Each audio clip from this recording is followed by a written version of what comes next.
నాకు ఎవరి మీద కేసు పెట్టే అర్హత ఉందో నిన్న ఇన్సిడెంట్ లో ప్రతి మనిషి మీద పెడతాను. ఇట్స్ నాట్ మై వైఫ్, నేను ఒకటే చెప్తున్నాను. ఆ తలుపు దాటి లోపలికి వితౌట్ మై పర్మిషన్ లేదా వితౌట్ ప్రాపర్ పోలీసులు ఇచ్చిన నోటీసో పర్మిషనో ఏదో ఒకటి లేకుండా నా మీద తప్పుడు ప్రచారం, ఇప్పుడు ఎవిడెన్స్ అంటున్నారు, ఇందాక లేదు అన్నారు మీరు, నేను మీతో మాట్లాడినవన్నీ ఎవిడెన్స్ లేదు అని వాళ్ళు అంటున్నారండి. ప్రతి దానికి ఎవిడెన్స్ ఉంది. Everything will be submitted in the court of law, but not in the medias. Right.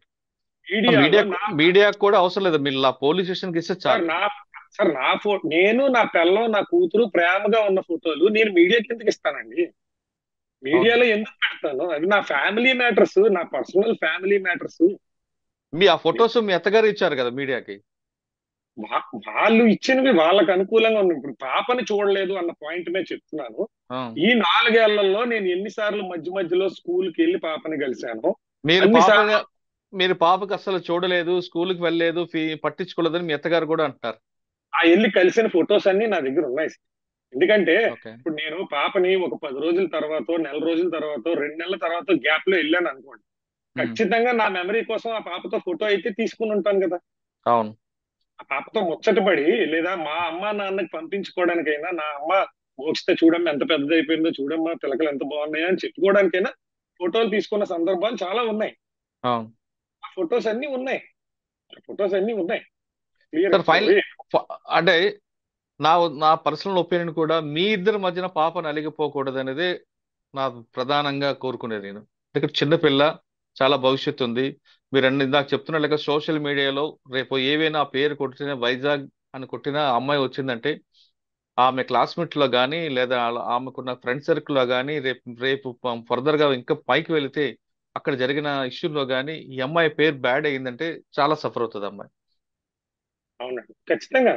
దానికి ఆ వీడియోస్ డిలీట్ చేసేంత వరకు కూడా ఒప్పుకునే ప్రసక్తే లేదు.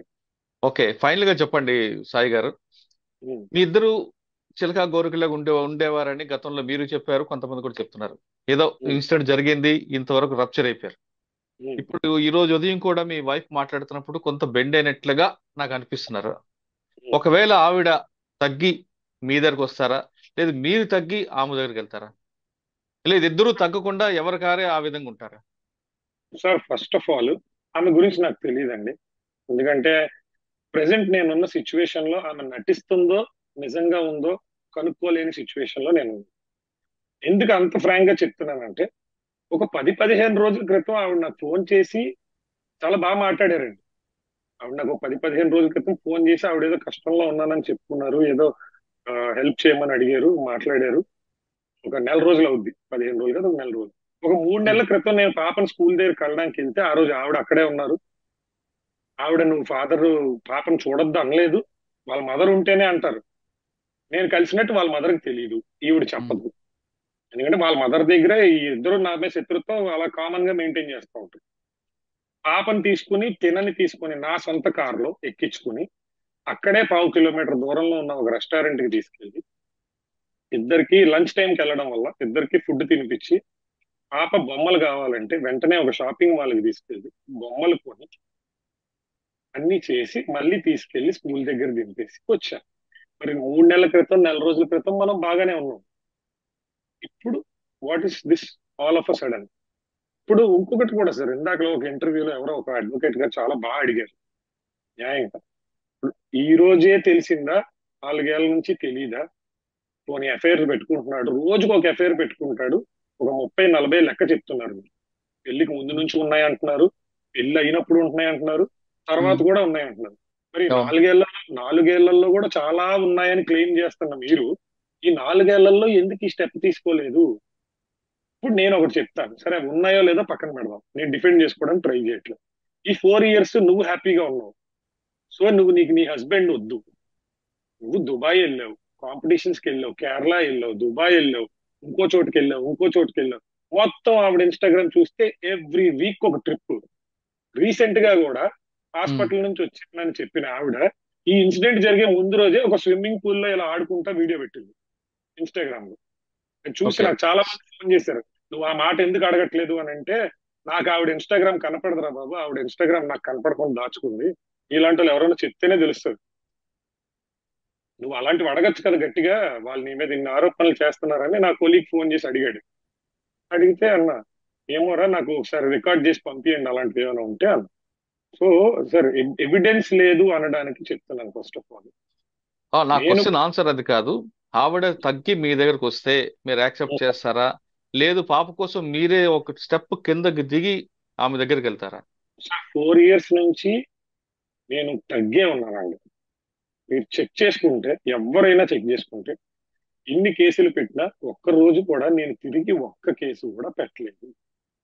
నన్ను అటాక్ చేశారు. ఇప్పుడు ఇప్పుడు మీడియా ఉంది కాబట్టి నన్ను అటాక్ చేసిన విషయం మీ అందరికీ తెలిసింది. కానీ అవును. గత 2-3 సార్లు కూడా నేను అటాక్ కి గురయ్యాను.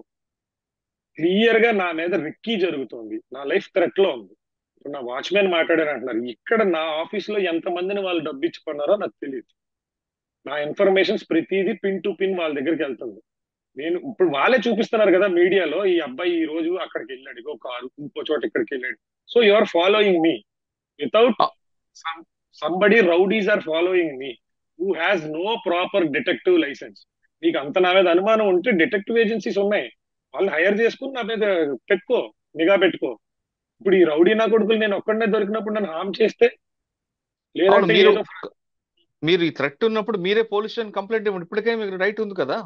ఇస్తాను. నేను చెప్పాను కదా సార్, నాకు టైం ఎందుకు పట్టిందంటే, ఫస్ట్ థింగ్ నాకు నిన్నంతా హెల్త్ బాగుంది. ఉమ్, సెకండ్ థింగ్ ఏంటంటే, నాకు ఇవన్నీ పెద్దగా అలవాట్లేదు.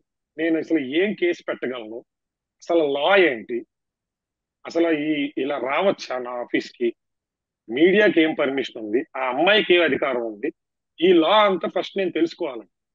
సో తెలుసుకొని కంప్లైంట్ పెట్టాము అంటే కరెక్ట్ గా ఉండాలి కదా. ఇంకోటి, అవును. కంప్లైంట్ పెట్టడానికి నాకు సీసీటీవీ ఫుటేజ్ కావాలి నా ఆఫీస్ ది. ఎందుకంటే ఇప్పుడు నేను నిన్న ఇన్సిడెంట్ జరిగిన రూమ్ లోనే కూర్చొని మీతో మాట్లాడు. ఉమ్, ఈ రూమ్ లో కూడా సీసీ కెమెరా ఉంది. ఒకవేళ ఈ రూమ్ లో లోపల తప్పు జరిగితే కెమెరాలో రికార్డ్ అవుతుంది. ఏ అబ్బాయి అమ్మాయి కూడా సీసీ కెమెరాలు ఉన్న ఆఫీసుల్లో తప్పు చేయరు. అంత తప్పు చేయాలని సరదాగా ఉంటే వైజాగ్ లో వందల హోటల్స్ ఉన్నాయి, ఎవరు రిస్ట్రిక్ట్ చేయరు హోటల్స్ వాళ్ళు, అక్కడికే వెళ్తాం. అంత కర్మే ఉంది, వెళ్ళగలం కదా. It is not that expensive కదా. ఆ బుద్ధులే అలవాట్లే ఉన్న వాళ్ళు అయితే ఆఫీసులో చేస్తున్నారు. ఆఫీసులో చేయవలసిన పని ఏంటారు, బయట నా స్టాఫ్ ఉన్నారు అలా. బయట నిజంగా అలా ఉంటే ఎవరు చేయరు, అవును. హోటల్స్ ఉంటే వెళ్తారు. ఇది మినిమం కామన్ సెన్స్. సో ఈ కెమెరా ఫుటేజ్లు పట్టుకొని వెళ్ళి కంప్లైంట్ ఇద్దాం అనుకున్నాను. అయితే మీకు నిన్న చెప్పాను, నా కీస్ థెఫ్ట్ చేశారు. నా ఆఫీస్ కీస్ థెఫ్ట్ చేయడం వల్ల నేను ఈ రోజు వరకు ఆఫీస్ లోకి ఎంటర్ అవ్వలేకపోయాను.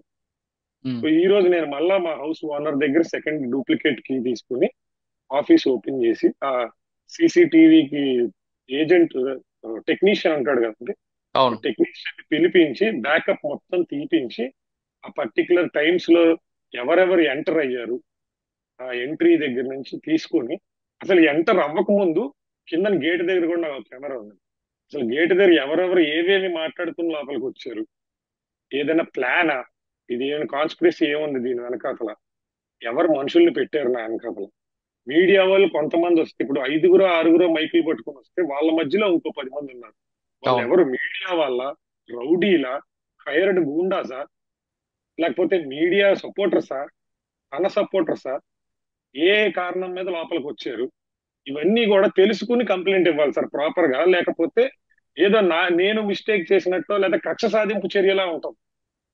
నాకు కరెక్టే. కక్ష సాధింపు చర్య కాదు, నాకు కావాల్సింది న్యాయం. అదే మీరు ఎవిడెన్స్ గ్యాదర్ చేసి తర్వాత కంప్లైంట్ ఇస్తాం అంటున్నారు.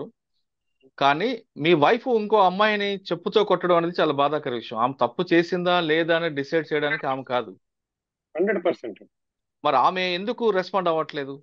అది నేను చెప్పలేను సార్. ఎందుకంటే ఫ్యామిలీ బ్యాక్గ్రౌండ్స్ అడ్డుపడచ్చు, లేకపోతే ఫ్యామిలీ అడ్డుపడచ్చు, లేదా ఆ అమ్మాయి భయపడి ఉండొచ్చు. ఈ ఇన్సిడెంట్ తో అమ్మాయి భయపడి ఉండొచ్చు. నేను కూడా ట్రై చేశాను, ఉమ్, కంప్లైంట్ నాతో పాటు ఇవ్వమని అడుగుదామని ట్రై చేశాను. బట్ నా ఉమ్, ఫోన్ కి రెస్పాండ్ అయితే కావట్లేదు. ఎందుకంటే ఇప్పుడు వాళ్ళే కాదు సార్, నా సొంత స్టాఫ్ కూడా నా ఫోన్ కి ఎత్తడానికి కూడా భయపడుతున్నారు. ఓకే. ఎందుకంటే వీళ్ళు ఫోన్ ఎత్తితే ఏ మీడియా వాళ్ళు మమ్మల్ని, మా కాల్ స్టాప్ చేసి మమ్మల్ని కూడా సీన్ లో, ఇందాక మీరు ఒక మాట అన్నారు, సినిమా యూనిట్ ఎవరు ఎందుకు ముందుకు వచ్చి మాట్లాడట్లేదు. అవును. ఈ సినిమాకి నేనే హీరోని, నేనే director, I'm captain of this film. నా ఓకే. దగ్గర పనిచేసే వాళ్ళు నిన్న ఇన్సిడెంట్ కే భయపడ్డారు. నిన్న ఇన్సిడెంట్ కే చాలా మంది భయపడ్డారు. ధైర్యంగా ఉన్న ఒకలో ఇద్దరు, నా డ్రైవరు, నా ఆఫీస్ బాయ్ నిన్న ఇంటర్వ్యూలు అక్కడే మాట్లాడారు. ఈ ప్రెస్ అవును. వాళ్ళే ఇంటర్వ్యూస్ చేశారు, మాట్లాడారు. ఉమ్, ఉమ్. జనరల్ గా సినిమా వాళ్ళు ఎవరు కూడా టెక్నికల్ గా ఎదగాలనుకునే ఎవరు కూడా ఇలాంటి చెత్తలోకి వచ్చి అడుగు పెట్టరు. ఎందుకంటే మేము కరెక్ట్. మేము మేము అందరిలాగా శాలరీ మీదో డబ్బు మీదో బతకం. మేము బతికేదే ఫేస్ వాల్యూ మీద. అవును, సినిమా వాళ్ళు బతికేదే ఫేస్ వాల్యూ మీద. ఆ ఫేస్ వాల్యూ పాడు చేసుకుంటే మేము మా చేతిలో ఉన్న ఫుడ్ లాక్కున్నోళ్ళేనండి అందరూ. నిన్న అవును, వచ్చిన అవును. వాళ్ళందరూ నిన్న వచ్చిన వాళ్ళందరూ నా చేతిలో ఫుడ్ లాక్కున్నోళ్ళు. అది డెఫినెట్ గా కరెక్ట్. నిజ నిజాలు తెలుసుకోకుండా చేసే ప్రతి దానికి కూడా నేను ఏమి చేయలేకపోవచ్చు. పెద్ద పెద్ద మీడియా సంస్థలు వాళ్ళు నేనేం చేయలేకపోవచ్చు. వాళ్ళకి పలుకుబడి ఉండొచ్చు, ఏదైనా ఉండొచ్చు. కానీ God will punish them one day definitely. అది నేను ఓకే. చెప్పగలను. ఓకే, రైట్ అండి. మొత్తం మీద తీసుకుంటే సాయి చెప్తున్నట్లుగా నిన్న జరిగిన ఘటనపై నేను కామ్గా ఉండను. నేను కామ్గా ఉన్నానంటే నా అలసత్వం కాదు, నా అమాయకత్వం కాదు, ఖచ్చితంగా లీగల్ గా ప్రొసీడ్ అవుతానంటూ చాలా స్పష్టంగా చెప్తున్నారు. ఏదేమైనా సరే ఇష్యూ అనేది ఇప్పటికైనా ఒక కొలిక్కి వస్తే వాళ్ళిద్దరూ కలిసి ఉండి ఆ పాప ఎప్పుడు సాయి కూతురు నక్షత్రకి ఇద్దరికి సంబంధించిన పుట్టిన పాప ఇద్దరి మధ్యన చక్కగా నవ్వుతూ తిరిగితే ఆ సన్నివేశం చూడాలని ప్రతి ఒక్కరు కోరుకుందాం. సాయి, నమస్తే, థ్యాంక్ యూ.